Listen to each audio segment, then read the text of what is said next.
sustainable are those secondary tariffs against India, and how important are those to hold Russia accountable? Well, let's talk about India. I would refer you to the piece I did in the Financial Times that appeared on Monday.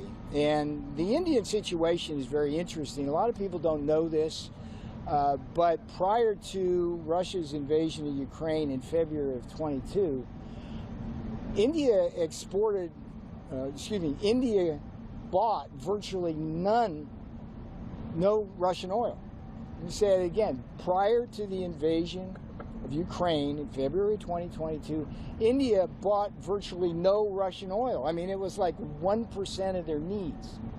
So the argument somehow now, as the percentage has gone up to like 30 and 35%, that somehow they need Russian oil to cool their homes or cook or drive their cars is nonsense. And what I do in the Financial Times article is I illustrate how Russian refiners have gotten in bed with Italian refiners in a game in which they get cheap Russian crude, follow me here, they get crude at a discount, and then they make refined products which they sell at premium prices into Europe, Africa, and Asia. It's strictly profiteering by the Indian refining industry, big oil. Now think about India when you think about the tariffs we're putting in place. 25% because they cheat us on trade,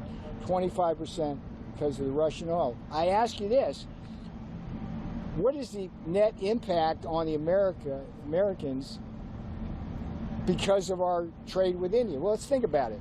They have higher tariffs, there are Maharaja tariffs, higher non-tariff barriers. We run a massive trade deficit with them, so that hurts American workers, hurts American businesses.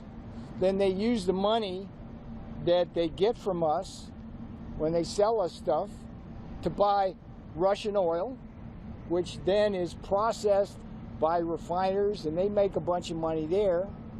But then the Russians use the money to build more arms and kill Ukrainians, and so American taxpayers have to provide more aid, military style, to the Ukrainians. So that's insane.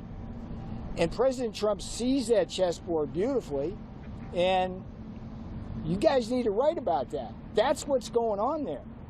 And in many ways, the road to peace runs